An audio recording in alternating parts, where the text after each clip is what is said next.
Morning. Right. Tonight we've got a full council meeting. And on the agenda, one of the items is going to be about council meeting arrangements moving forward. And that's about are they in person or are they virtual?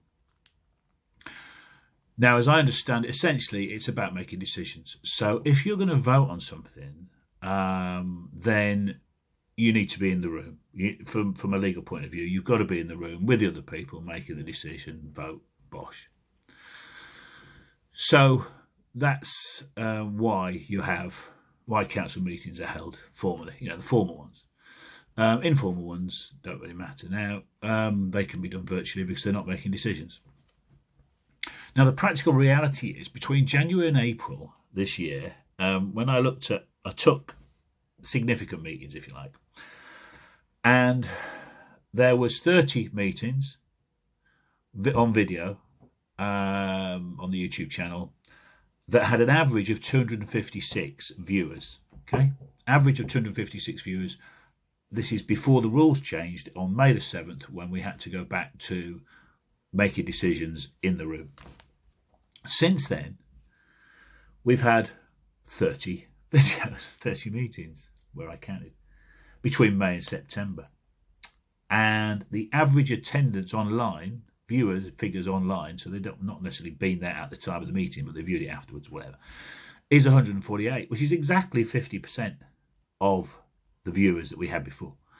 So in the report, it says that online meetings worked and were really good at increasing transparency and engagement. Now, that's what the independents and the Lib Dems want, transparency and engagement. But it would seem that that's not the case for all parties. Now, I wonder why. Now, we talk about being inclusive, and these phrases are used and they're bandied about, and people go, well, we should do this and we should do that, and we should look after this person, that person. The biggest issue has been the sound quality. Councillor Neil Knowles is an expert in sound quality. He's spent his whole life, his whole career in the army and since in radio and in sound. He knows about sound. He knows how to get the best out of sound. He's also half deaf, so he's got a vested interest in being included in the meeting.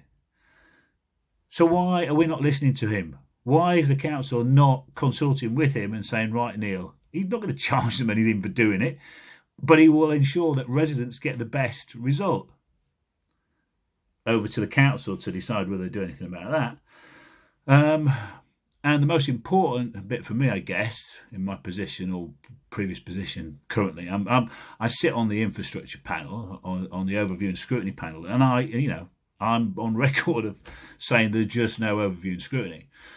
And that's all about transparency and engagement, surely. Engaging on topics that are important for people, being seen to discuss these things, etc., etc. None of that's going on. So, in the discussion tonight, it's talking about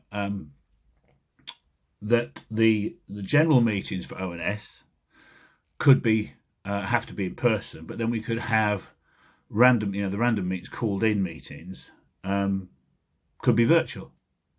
Well, and I think this is based on the fact that it needs to be 3 quorum, i.e. 3 people need to be in the room to vote on an issue. Now, if all they're doing is presenting papers that need a nod, which is what the last 2 meetings have done, so technically they'll need to be voted on and put through.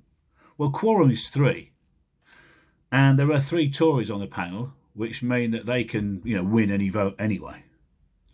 So I suggest my proposal tonight will be, because the reason I'm doing this video is so that you can see what I'm going to talk about tonight, will be that they can sit in a room, I can sit at home, I can give my presentation online, because the quality of me doing this over Zoom will far exceed what you'll hear in the actual meeting. So from the point of view of transparency and engagement from residents, they will get it from me, they will hear what I'm saying, and they can comment on it, and they can agree or disagree, but at least they're hearing coherently what I'm talking about. Because the vote will already be decided, whatever the topic is, no bones about that. And so the Tories can sit in a room and vote it through. How about that? So there's my option for there. Then so get ONS. The councillor concerned decides whether they do it virtually or in the room. Audio quality, get Neil Knowles on the case, and let's ensure that the sound quality is improved so that we can properly do meetings and for residents to engage, in the way that it should be engaging.